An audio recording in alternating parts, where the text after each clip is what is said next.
right, episode 3 of the East Nashville podcast with our esteemed guest, Meredith Brownski. Yeah, esteemed. Thank you for coming on. Thanks for having me. Hell yeah. So what's up? That's my first question. That's How do you your like first that? question. Really good, What's huh? up? Oh, just existing every day. Yeah. Yeah. One of my favorite things about this podcast is like I'm interviewing friends, but because we're all professional musicians, we don't really talk about music very often. Unless No, we usually hang out to take a break. Yeah. I mean, we yeah. talk about music a lot, but Almost not our own music. Yeah, and almost more in the context, if it is our own music, it's in the context of a gig that's coming up. You know what I Yeah. mean? It's not Or kind we're of... fishing for compliments because we had a rough day. Yeah, maybe that too. But like, we generally talk more about the food in places we've been, like the cool things about this and that city, where have you traveled, that sort of stuff. Yeah. So what's been really fun about this podcast is it's an excuse to talk to musicians that I know well as human beings about music. Yeah, that's So awesome. you're one of those people, like I have no idea what your musical background is like. You're from Wisconsin, Michigan, Minnesota? Michigan. Okay. Yep, I knew it Michigan. was somewhere up there. Yeah, I grew up in Ann Arbor. Okay. So I've played in Ann Arbor. yeah, Yeah. it's a good little liberal town, college town. Cool. Little. Did you? He's breaking the fourth wall. Can you believe it? You went to U of M. Yeah, it's a good little town. Nice. I did not go to U of M. I went to Michigan State. I got out. I think that happens sometimes.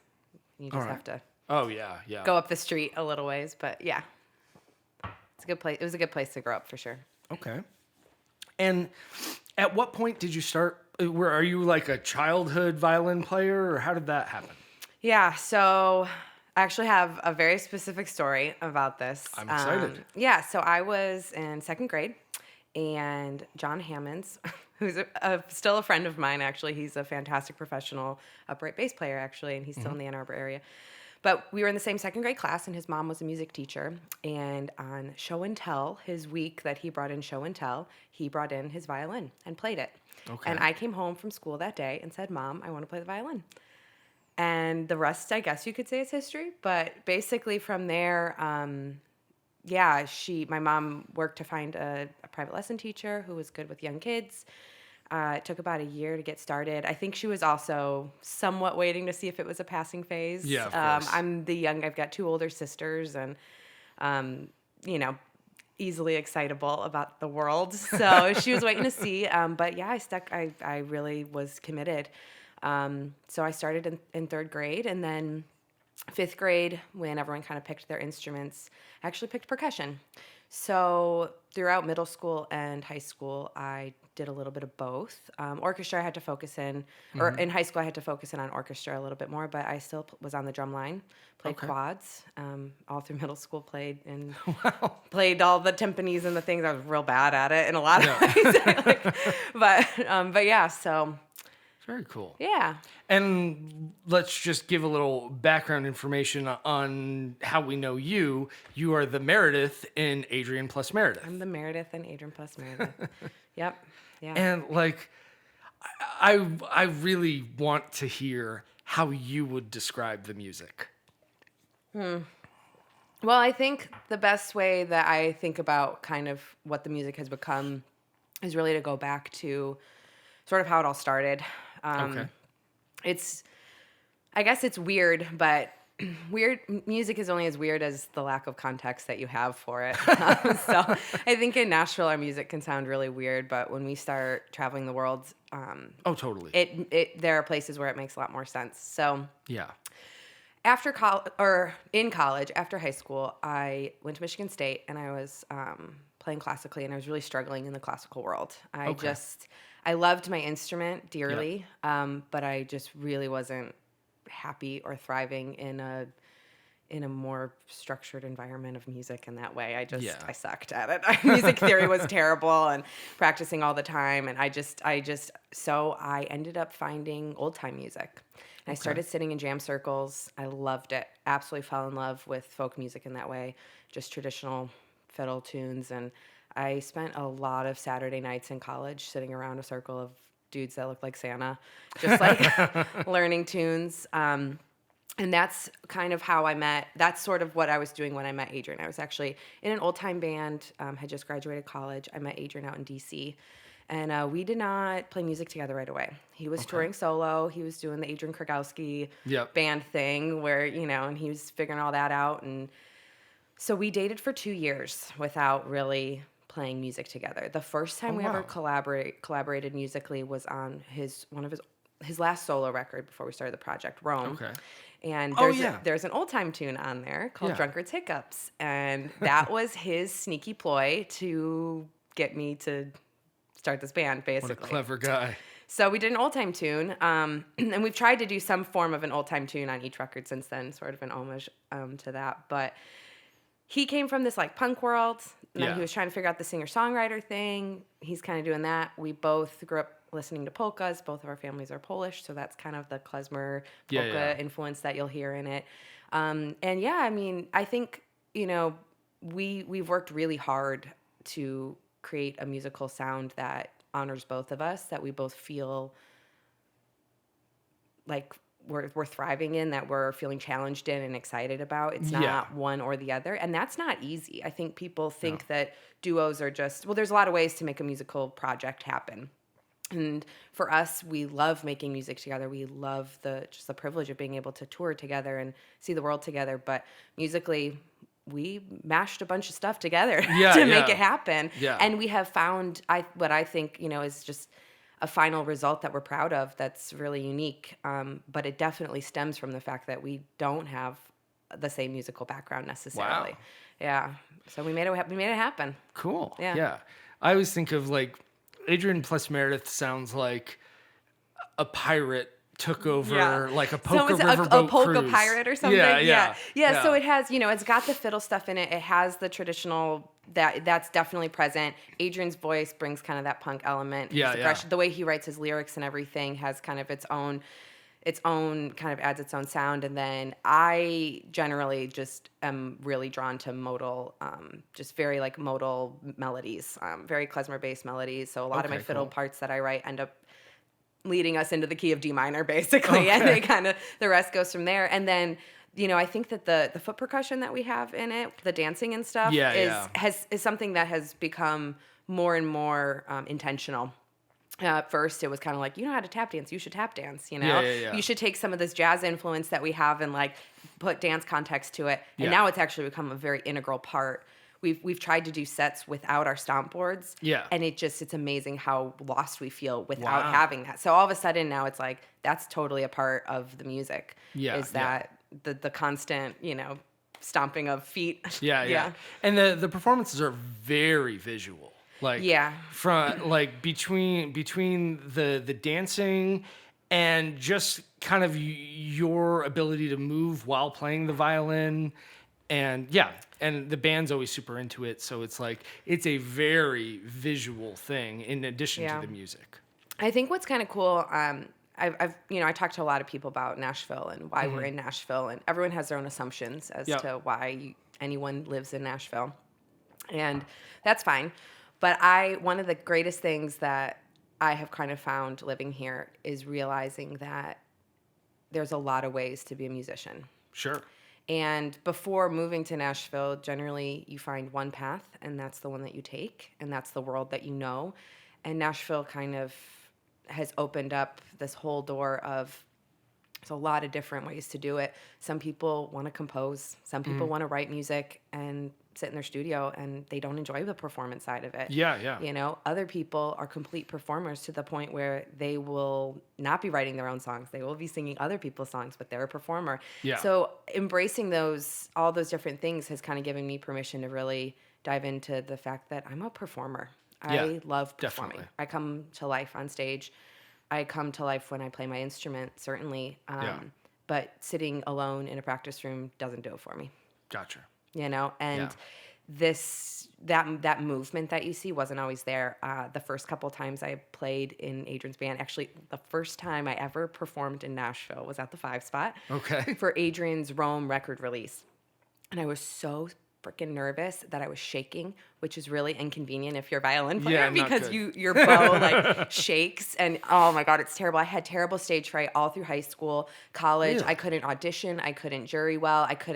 I was a disaster, which is crazy because now I just play but Yeah. I finally figured out that I'm a dancer and I have to move. Yeah. That energy has to go somewhere.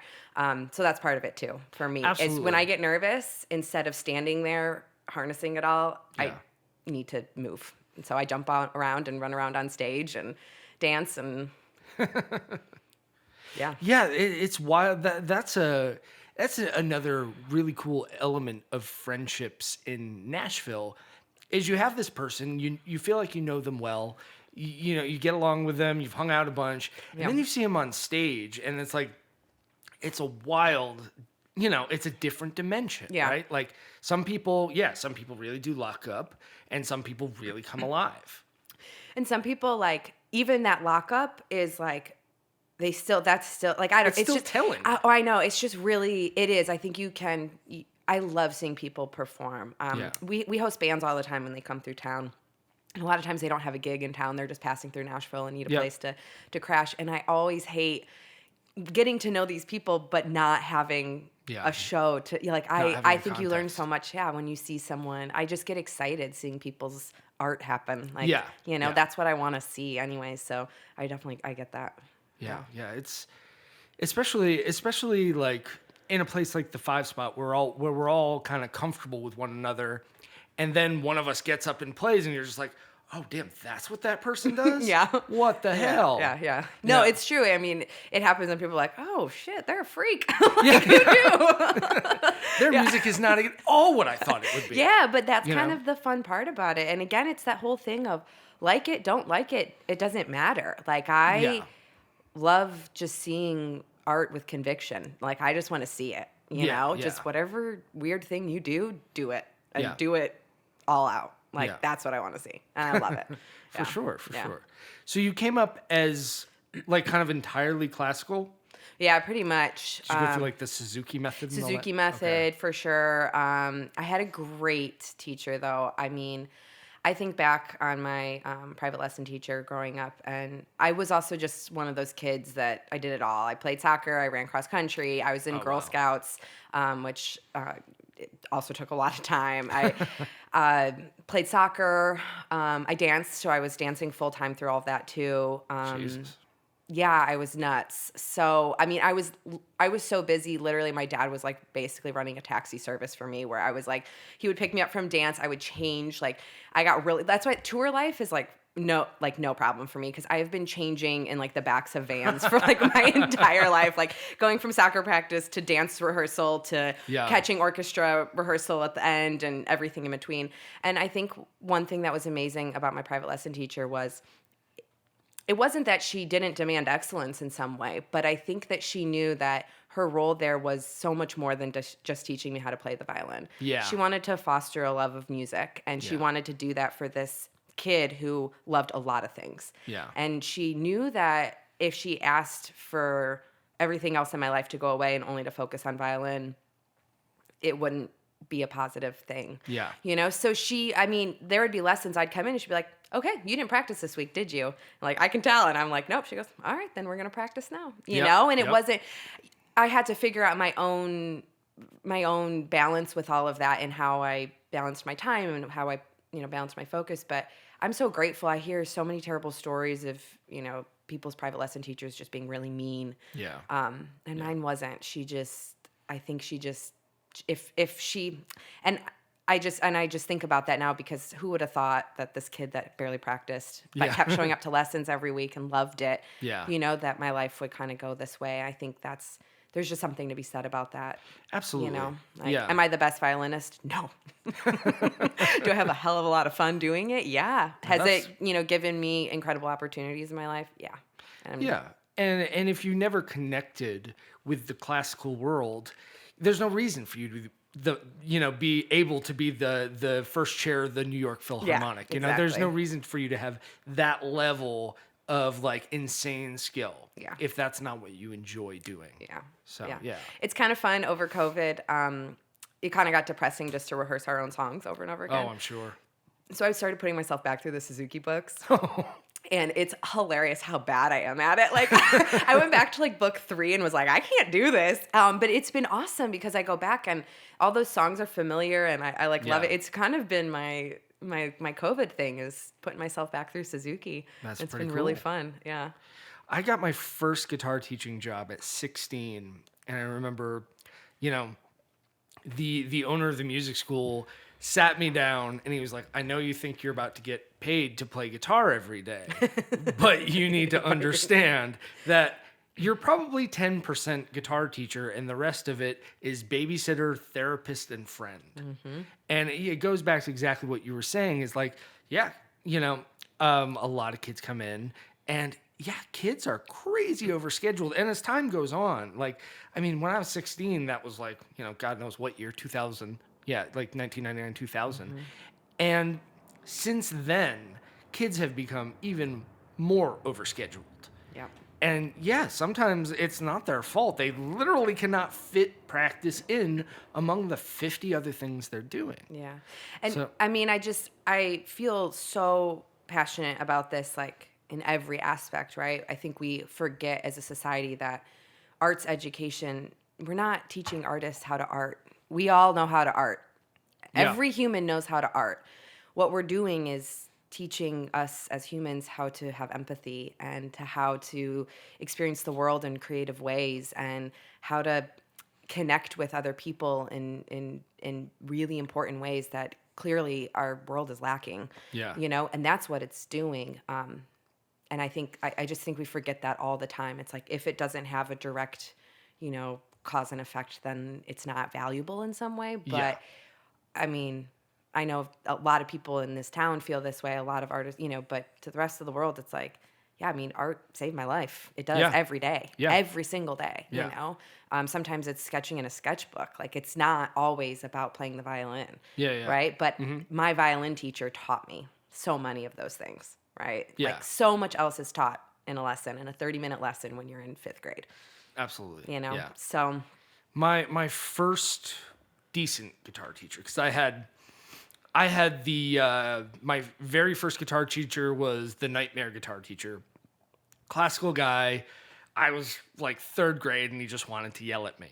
Yeah. And but my first cool guitar teacher I started studying with him when I was probably in 5th grade. And it was exactly what you're talking about. He would like, you know, half the lesson was him talking about the gig he had last night and he met some girl and it was fun and like just kind of like the dream of playing guitar, why this is cool, you know, in addition to like, hey, you probably want to practice and get good at it someday. But hey, being on stage is still a great perk of it. So yeah. I mean, for some, you know, if it definitely is exciting, it's fun, that kind of adrenaline you'll chase the rest of your life. So. Yeah. And there's no better passport than an instrument on your back. It's so true. Like it's the way I've been able to make friends in so many strange places that I've been, you know, where it's like, I mean, not that I don't already stick out as an American, but once you have a guitar on your back or, you know, a violin by your side or whatever it is, all of a sudden there's something that draws interest to you. And like, what does that person do? Why are they so far from home with this instrument? Mm-hmm. This must be an interesting person. Mm-hmm. So. Sometimes when I'm traveling and I'm on airplanes, if I'm like really tired and not feeling it, I like almost dread it. I hide it because I'm like, everyone's gonna be like, oh yeah, you play, is that a violin? Yeah. Who do you play with? And I'm just like, Kenny Chesney, just leave me alone. I had to sing a few songs on a flight from New York to LA once with a sinus infection because the flight attendants would not let it go. They're like, "You're gonna play for us, right?" You're gonna play. And I was like, "Yeah, I'm gonna play." Like, yeah. So like, let's just get this, you know, the social contract over with, so I can get to my seat and we can forget about this. But they were adamant, and so like my nose is just one block of hell, and you're like, and I'm like, oh, and we're at, you know, 30,000 feet, which makes it hurt so much worse. Yep. And yeah, I ended up playing a few songs and, you know, I think everybody was appropriately underwhelmed. Sure. Sounds right. Yeah, that's how it goes. When I was in college, I did a study abroad to Costa Rica, and Cool. it was one half language immersion, and then another half it was basically there researching just the effects of ecotourism in really, really small remote towns in Costa Rica, and just the pros and the cons of what creating a tourist industry can do, right? Obviously, there's a lot of negative sides of it, but from an income point, like, it's really great. So I knew I was going to be the first half I wasn't as isolated. I was actually in an immersion school there learning Spanish. But then the second half of it, I was very isolated. It was just me and my host mom out in the jungle of Costa Rica, basically, in a tiny, tiny little community. And on this trip, I mean, we were told to pack very, very light, but I knew it was like 2.5, almost 3 months that I was gone. And I was like, I've never been away from my instrument that long. Yeah. So I bought a cheap violin, and I brought a violin with me. And what's so cool is like what that opened up was beyond the amount of communication that I was able to do outside of my really bad broken Spanish. Yeah. None of these people spoke English. I was not in the city at all. Exactly. Yeah. But down to, I mean, my host aunt that I couldn't really, I didn't know her as well, but I came home one day from school and she was dancing on the porch, like salsa dancing, this whole thing. And I was like, can you teach me to dance? And she was like, seriously? And I was like, yeah. And she was like, yeah, Friday night, let's do it. So I had all the kids from the school, everyone in town, come to her house on Friday night, and she taught us all how to dance. And it was like, the amount of words that were spoken were not much. I had the entire night was just laughter and joy and music. And then I played my violin and I did this and I met another guitar. It was one of my first experiences traveling internationally in that way. And it really it opened up a whole world for me of thinking, God, like it is a language. Yes. Like this is a language. And this is like such a privilege that I have been allowed to connect with the world through this. It's like, it's really incredible. Yeah. And I try to never take that for granted whenever we travel, even in the States. Yeah, absolutely. Yeah. I mean, maybe 3-4 years ago, I was playing bass in like an R&B band, and R&B blues, and you end up in a lot of clubs with a lot of older white people that you have nothing in common with. Sure. Or at least I had nothing in common with. And yeah, before the gig, you're just sitting there awkwardly like, oh, I hope nobody talks to me. Like, I don't. I've been there. I'm like that before gigs too. I just don't. I'm not really up for chatting before a show. Yeah. And then you have that ability to, as a group, you have that ability to make everybody's night. Yeah. Right. And then the conversations afterwards are the best. Well, all of a sudden you've shared this experience and everyone feels like they have some common ground. If nothing else, that evening, that night alone is the common ground. And it's amazing what. And when you're on stage for a few hours, people feel like they know you on some level. And they do. Yeah, in a way. Absolutely. Yeah. Absolutely. It is intimate. Yeah. And then all of a sudden you have something to connect with these people over. Yeah. And yeah, I agree. It really is a privilege. Yeah. It's the best. The other fun one, I think it was my 33rd birthday. Speaking of being a place where nobody really speaks English, I was in like the third biggest city in Lithuania on my 33rd birthday. Really? Yeah. What one was it? Man. One of the few. I have no idea what it's called now. Lithuania is so beautiful. Lithuania is beautiful, and the people are so we nice. got to play. Oh my God, they're incredible. The food really, is amazing. really warm people. Yeah, great wine. Yeah, the whole thing. Amazing. Yeah. And I had just gotten into town, and literally, I'm not leaving my guitar in this car, in this rental car. Right. So threw my guitar on my back, found a place to get lunch. It's also a bar sort of joint. And of course, why do you have a guitar? What are you doing here? And all of a sudden I have a gig there that night.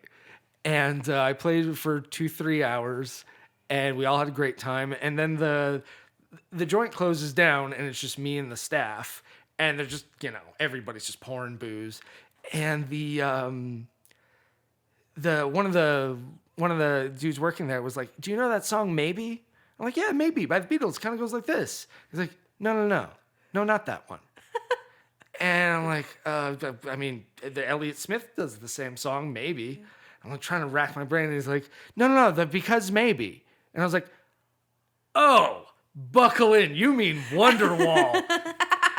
And we had the like drunken epic Wonderwall sing along in the middle of nowhere, Lithuania. And you've never felt like more of a rock star than you did in that Oh, moment. it was and the you never will. greatest Yeah, thing. exactly. It was the greatest thing. Yeah. And yeah, like if I didn't have my guitar on my back, everyone would be like, "What's this American guy doing here? This is annoying." No, it's so true. I remind people of that all the time too. It's like when you're on tour, the first person you meet is the bartender. Yes. And always. that bartender knows everything about the town that you're playing in that night, whether it's international or not. You are immediately in the underbelly everywhere you go. Yes. It's just kind of a crazy way to travel, really. I mean, and there are times where I do consider ourselves travelers who play music at night. Because that is, I mean, in a lot of ways, that is what it is. Yeah. You're just a loser with nothing to do for 23 hours a day. Yeah, it's a lot of downtime. And you get good at filling it. And but making friends along the way, we've started this thing where we try to book a day, especially in Europe. We try not to have to rush off the next day. Oh, for sure. Because usually by the end of the night, it's like we're getting walked to people's like garage distilleries and going over here and going over there. And one night we were up till like 6 a.m. We bought a milk factory somewhere in Estonia. They were like, "Oh, you should stay forever. This milk factory, it's for sale, very cheap." We were like, "Okay, why let's not? do it." Yeah. It's like, "Oh shoot, now how's the milk factory doing? Are you guys making money?" It's been shut down for a long time. It's a dilapidated milk factory. Oh, come on. You guys can make it better. I know. We'll get there. Well, we got to go fix it up and do the whole thing. But yeah, you just, it's always good to book extra time because, you come in with this like contractual agreement that we will play, you will pay. And then by the end, it's just like, we don't ever want to leave. Yeah. So how did you go, like, how did your stage fright fade away? Because I've performed with you. You have no stage fright. Mm-hmm. You want the honest answer? Yes. I used beta blockers for a little while. Oh, wow. I really did. That's intense. Not really. I mean, really fine. tiny dose.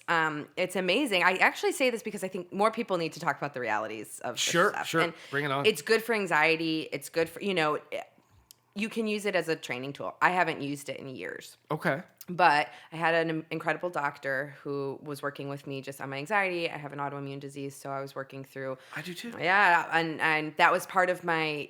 It was this really vicious cycle that led me into a really bad place with my instrument because I was so tense when I was practicing, rehearsing, in lessons that I was in complete physical pain to the point where I couldn't make it through a 30-minute violin lesson when I was in college. Jeez. And I had an incredible professor who kind of started helping me put all the pieces together and was like, this isn't right. Like, something's not right here. And ended up getting blood tests and the whole thing, figured it out, caught it really, really young and that's all to her. I'm, in general, most days I'm just so grateful to have had incredible people in my life that have helped me through so much of this stuff. Yeah. But my rheumatologist, I was talking to him about these anxiety attacks that I was having and all this body tension that I was having and how I couldn't make it through. I couldn't even audition for things without being so nervous that I literally was going to puke. Yeah. And he was like, dude, just this really small dose. And all it does, your body still goes through all the things, but it blocks the receptors that receive adrenaline. Okay. So it's not like a narcotic in any way. Sure. What I ended up doing over time was basically starting to wean myself off of that to the point where I remember one show I took it and I hated it. Yeah. I was like, I need that boost. I need that. I want that adrenaline. But your body still does all the things. You still freak out. You still get nervous. Yeah. But you don't have the physical reaction to it anymore. Wow. And if there are people out there that are suffering from stage fright, hit me up. Seriously, it took about 6 months before I really started to just see this improvement, and now I don't need it at all. It's like conditioning. Kind of, yeah. It's the way I think about it is it's like any other habit. It takes time to break. So if the habit is you get on stage, bad things happen, that means you get nervous. The more nervous you get, the more bad things that happen. The more bad things that happen, the more nervous you get. If you start reversing that cycle by just helping your body not freak out, you can then focus on your mental space of being like, wait, this is okay. Hold on, I'm actually okay. Wait, this is maybe fun? Am I having fun right now? Am I actually enjoying myself? And before you know it, you get to be the performer you always were. You know? Totally. So that's a big part of it. And then also when Adrian and I, so we met in 2012, and then in 2014, I quit my job and we went on tour. And I remember telling him, like, I want to go as far away from Nashville as humanly possible. And I want to play as many shitty shows as I possibly can. Yeah. And that's exactly what we did. And we basically toured really hard for like 2 years and then 4 years and then really 5 years. I got addicted to the road after that. I just loved it. But when we started, I was like, I need to go figure this out. Like, I need to figure out how to be on stage. I need to figure out, it's everything. I need to figure out how to run a sound system. I mean, I was raised classically. I didn't have a pickup. I didn't know how to do that. I mean, my first couple shows, I was playing into a microphone, you know, just the learning curve of how to run sound for yourself is like, it's massive, you know, if you're not from that world in any way. So that's what we did. We went out to the West Coast. We played like 40 shows in like 2 months or month and a half or something crazy. I mean, we were just playing to empty rooms all over. And it was the best. I mean, I was having the time of my life figuring it all out. So doing it was the other side of that. Totally. Yeah. Next weekend, I have my first like singer-songwriter gig in years. And like, I get, because like of that huge gap from COVID and because I just haven't been focused on performing in a long time, I get nervous again. Yeah. And I used to be like a consummate performer. And like when I'm playing guitar, as soon as I sink into the first chord, I'm fine. Yeah. But voice is different. Voice is hard. Yeah, I remember when I first started singing. And same thing. The more tense you are, the harder it is. Yeah. And then you're like, oh shit, I don't sound good. And then you get more nervous. It's hard. My vocal life is still evolving. I'm still figuring all that out too. I remember my early days of singing, like you practice at home and you're always thinking, oh, you know, got to sing from your diaphragm, got to make sure you get your air. And then all of a sudden you're nervous on stage and you're tense. You forget it all. And all of a sudden it's like, well, you don't have access to that. You feel like you can't even access your diaphragm to get that weight behind your voice. Yep. And that's the thing I'm worried about next weekend because it's like, like I played when I was in France last year, I played some tiny shows, just like, 15, 20 people. Yeah. No big deal. But this is a big theater show. Yeah. So it's going to be like. Are you doing it back home? Yeah. Yeah. That's also hard. I loved part of those early days of touring was also like, nothing to lose, only something to gain, right? You only have fans to gain, when you're just starting out and like no one knows who you are anyways. Oh my God, my hometown. It's the best. Yeah, but hometown shows are brutal. They're really tough. Yeah. My hometown hates me. You're going to do great though. Oh, I'm sure. Everyone will be rooting for me to fail and that'll make me just like, oh, the hell with you all. Well, hey, we all have to find motivation somewhere. I think that's always been the secret to getting better at music for me is when someone's like, you suck. I'm like, oh, I'll show you. Yeah.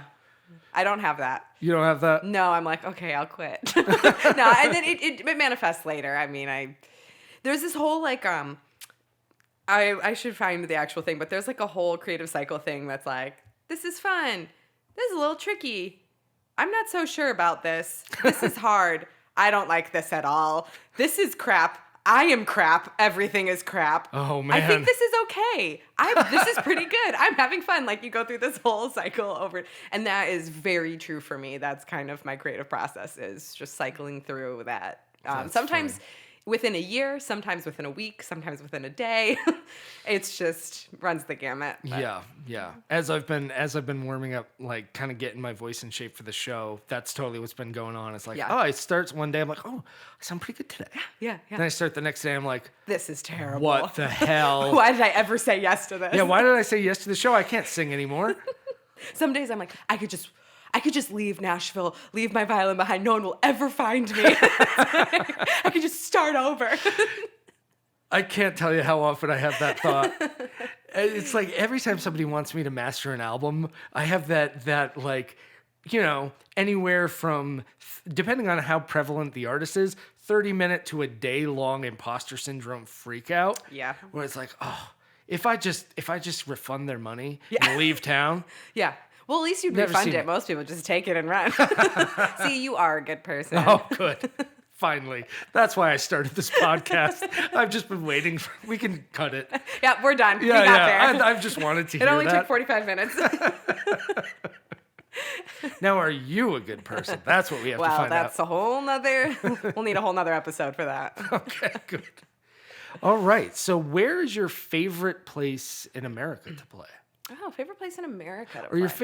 your favorite city, your favorite bar?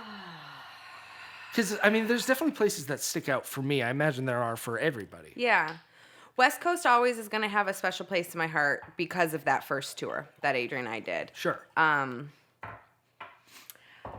Honestly, some of our favorite hometown markets are back in the Midwest. And I didn't think about it this way, but we have a bass player that plays with us often, Reese Williams. He's a great upright player in town. He's from my hometown. Yeah. Yeah. Yeah, that's right. Yeah. One time last summer, we went up to Wisconsin, and it was like middle of the pandemic still too, So Yeah. it was like we hadn't gotten to do it very much. But we had played a couple shows with him leading up to it. We did like a live stream at the 5 Spot, this kind of stuff, just rehearsing, being like, do we even know how to do this anymore? Yeah, for sure. We got up to Wisconsin, and we got on stage at like an outside like brewery or whatever. We were in Appleton, Wisconsin, which is one of my favorite towns to go to for many obvious reasons. They have a great festival up there. They really love live music. It feels like it's like Europe level appreciation Cool. of music up there, and it's really special. But anyways, we were there, and we got on stage, and first chord, and it all just explodes. Just like the energy, the laughter, the joy, the relaxedness, the tequila, like it literally just exploded out of us, And like this joy. that is the best feeling. Reese is back there. Adrian's like playing the song like 10 clicks too fast, like per usual. And Reese is up there on his upright, like chugging along. And he just like looked at me and goes, God, I love you guys in Wisconsin. It's like the best iteration of the show. And it was just a funny moment, but I've actually thought about that moment and his comment a lot about how our shows are different in different places. Oh, definitely. Yeah. And so it's such a loaded question, of course. Yeah. Favorite places, like I said, West Coast is gorgeous. We've done it a couple times where we'll drive the Pacific Coast Highway. And so then you're kind of just feeling, we've written a lot of songs out there. The shows are shows, but there's just something so magical about being out there and kind of the journey that you're going on when you're out there, which is cool. And Texas has that own kind of magic for me too, where you're just in this like empty vastness and you're like, God, the world is so big, so different places just do different things in that way. Yeah. Festival season in Michigan is like no other for me. I grew up going to festivals up there, big, Cool. big like music festivals and stuff. And we've gotten to play at Wheatland, and I've gotten to perform as a dancer at Wheatland Music Festival before. And it's just like, those are always magical experiences because you're a kid there. Yeah. You're watching people on stage, and then one day you're on it and you're just like, holy shit. Like, That's really cool. it happened, So it's just a lot of different things can make up some of our favorite places to be, but we miss it. I can't wait to get back be to back touring. on tour. Yeah. Yeah. Cleveland has always been one of my favorites because I'm a rock guy, It's true, actually. I know what you mean. Yeah. Yeah. Cleveland, there's something, I don't know, just bashing on electric guitar in Cleveland, and people are into it, even though they don't know you, they don't know your music. They just went out that night. It's funny because, like, musicians, we usually live in music-oriented cities where people don't just go out and say, I'm going to go see music tonight. Right. Like music as a blank palette. I'm going to go see music. Yep. Whereas, Cleveland has a lot of music, but you see, like, people just go out and say, I'm going to see whatever band tonight. Mm-hmm. Yeah. Like, I don't know them, but I'm going. I've never played to an empty room in Cleveland, even if none of these people even know who I am. One of my favorite dive venues around the country it's called the Village Idiot. And it's in Toledo. Yeah. Maumee, really, Ohio, which is just, for me, it's really fun too because it's close enough to Ann Arbor and Detroit that some of my family will drive in. Sure. And it's just a hilarious little place. I Yeah. mean, it's just, and I've never had a bad time there. I have a blast every single time we play that little venue, and it's amazing. It's just the best. I don't even know why. Your feet kind of stick to the floor, and Yeah. it has a really distinct smell, and it's always fun. I'm never going to remember the name of the place in Toledo that I'm thinking of. Look it up because I want to go there. Oh, man. This is going back 10, 12 years. When my first singer-songwriter record came out, and we went on tour for that, we played a place in Toledo that it was basically like washed up, formerly big rock acts played every night, and then for some reason we were the headliner this random night, and like they had like $1.23 Miller Lights. Oh my God. Which was, I mean, even talking 10, 12 years ago, that was crazy. Cheaper than a gallon of gas. The band got wasted for like $15. Yeah. And then we just played our asses off. Nobody really cared, but they were nice to us. Yeah. And it was packed. That's all you need. Yeah, I think it was called Frankie's or Frank's or something like that. Honestly, if Adrian were here, he'd probably know exactly what venue you're talking about. Yeah, He's probably yeah. played it before, yeah. It's not small, but it's not big. It's like that perfect medium venue that you could imagine like a band like Fastball playing there. Yeah, Like, Like, you remember that band? They had that one song. Yep. Let's go see them, yeah. Yeah. Maybe they have others too. Yeah, we don't know any of those. Let's hear what other songs they have. Yeah. So what did you grow up with? What music was playing in your house when you were a kid? What did you connect to going like pre-college? Yeah.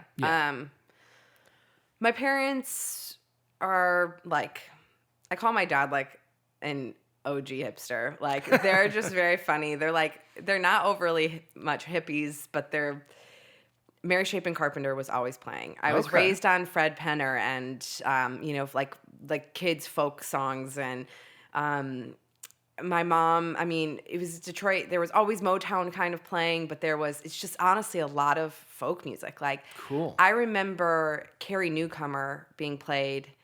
Actually Carrie Newcomer, and there's another who she's had a big jump, like big kind of resurgence of her career right now.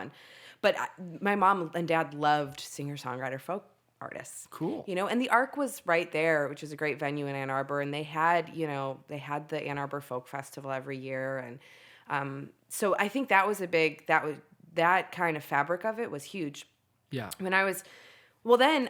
So then in middle school though, like I did around the time I like found the violin and fell in love with that, I also fell in love with fiddle music. And so I remember being a kid and like the CDs that I wanted, like that I begged for, like I remember one Easter in my Easter basket, I got an Eileen Ivers and a Bonnie Rideout CD, which is an Irish fiddle player and I lost my shit. Like I was like in third grade being like, Eileen Ivers and her blue violin, like this is it, So Adrian teases me all the time that I like grew up under a rock because those were the weird, bizarre things that I loved. And to this day, if I listen to fiddle music like that, I literally want to cry. That is how much joy is inside of me. I don't know, I don't know what it is, but it's like very, very real for me. In middle school, my aunt and uncle started taking me up to Bliss Fest, which is a folk music festival in Upper Michigan. And that kind of like opened up this crazy door for me. I mean, one year, I think it was like Ali Farkaturi was there one year, who's like a Malian musician. And I remember freaking out and getting his CD. Peter Ostrushko, who actually recently passed away, is an incredible composer, mandolin, fiddle player. He was there one year. And I would go to these festivals with like all of my allowance for the year. Yeah. Ready to buy every CD at the booth, and I had no idea at the time how meaningful that of like a music education that really was for me. That like that's what I was listening to, like on the school bus, in my little Walkman, like that's what I was listening to. That's awesome. Like that's what it was. It was that, and then I was also listening to film scores. Wow. The Chicken Run soundtrack changed my life. Okay? And you can laugh all you want, but there is a track on there called Building the Crate, and it has a kazoo solo in it that is epic. Okay? I'm talking epic level. So Really? yeah, basically I'm just a giant nerd, always have been. It served you well, clearly. I guess so. But I really loved it. Yeah, At what point did you start connecting folk music to your own like ethnic heritage? Because that's a big part of Adrian plus Meredith. Yeah. Is that you guys are both, kind of Eastern European, Polish, like, Yeah. right? Correct? Yeah, definitely. Yeah. Actually, kind of, that really didn't happen until Adrian and I connected together, and we realized cool. this was like a common thread, that really bonded us. And what was really cool is our grandparents, when they started meeting, and like when we were getting married and going through all of this, like they wanted polkas, man. They, but it was like an initial, like I'd meet his grandparents, and they'd be like, "Oh, so you got yourself a good Polish girl, but like how Polish is she?" And I'd be like, "Roll out the barrel," and they're like, "Oh, she's Polish." Like, so I do think that there was something about both of us being there. My grandma did listen to polka music all the time, though. It was always playing. So there's that. It was always there. But, we worked up a couple polkas. We worked up, like, Who Stole the Kishka and that kind of stuff. Yeah. More of just, like, almost a kitschy fun thing. But it was fun. It is fun to do. It is fun to kind of have that shared part of us. It felt like, again, back to, like, when we were trying to figure out how are we going to take these two musical worlds and merge them together in a project. We were like, polkas. We have polkas in common. Yes. That's the common thread. Yeah. Yeah. That is really cool. Yeah. Man. So are you guys working on anything new? What's in the works now? We need to write again. Yeah. We worked on our second record. We released it over the pandemic. Terrible business idea. Yeah. But creatively and emotionally, very necessary. Yeah. We needed to. You can't hold on to those things for too long. You got to get them out and clear space. So I think we're excited to go on tour again this summer. We're going to be back in Europe, fingers crossed. Yep. Back touring Midwest quite a bit, East Coast in the fall, and then we're hoping to spend the winter hunkered down. So our writing process is kind of passive in a way. Okay. Like we work on chords. I'll have like tunes and lines. We just start kind of playing them around the house and we see what happens. And then eventually we're like, I think that's something. I think there's something there. And then we start working through the structure of it. That's really cool. And then like lyrically it starts, kind of coming. Right now, do you guys work on lyrics together? No. But we are really working on intention. That's the thing. You have to like, this is all part of it. And like, again, things I really like being open about is everyone's on their own journey with this. I had never written a song. I had never had a desire to write a song. Mm-hmm. I wrote my first song for the last record. I wrote a fiddle tune, and I thought that's all it was. Mm-hmm. And then Adrian was like, "No, you have to write lyrics and you have to sing it." And like, what song was that? Valley View. Okay, cool. Yeah, and this next batch, I want to be more involved. Cool. So we are working on what that looks like, though. Yeah. It's not an easy thing, necessarily. Adrian's been writing in his own way for a long time. So we're working towards what that looks like and how we can integrate a little bit more in that way. Oftentimes, duos will each be their own songwriters. Yeah. And basically it's just an entire set of he wrote that song, they wrote the song, they play on each other's songs. Totally. But I think we're gonna start working on like what a collaborative songwriting process looks like for us. Very cool. Yeah. Well, Meredith, thank you for being here. Yeah, thanks for having me. Yeah, this was really fun. Yeah, it was.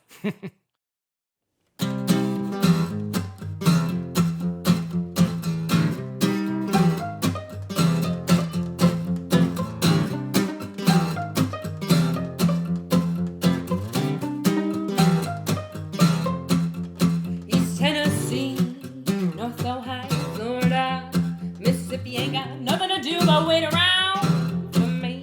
Don't tread on me. Ain't nothing gossip. I'll rock it on my back pocket.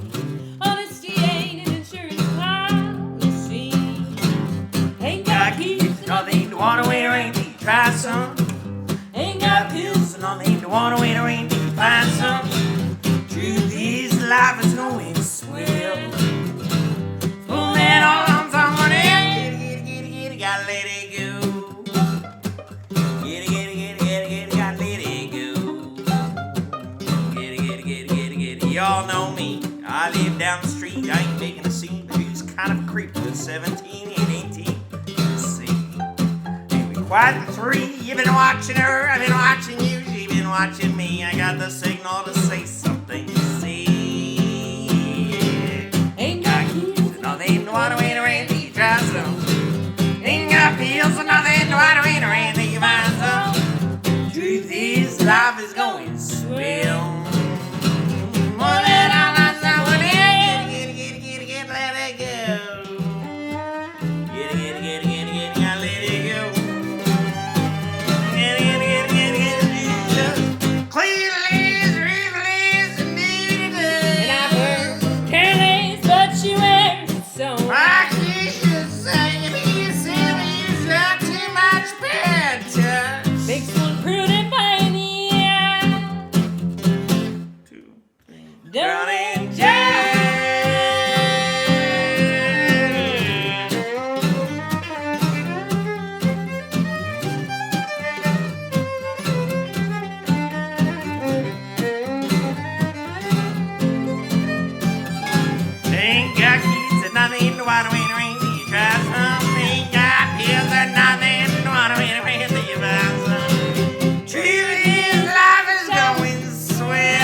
Gotta let it go.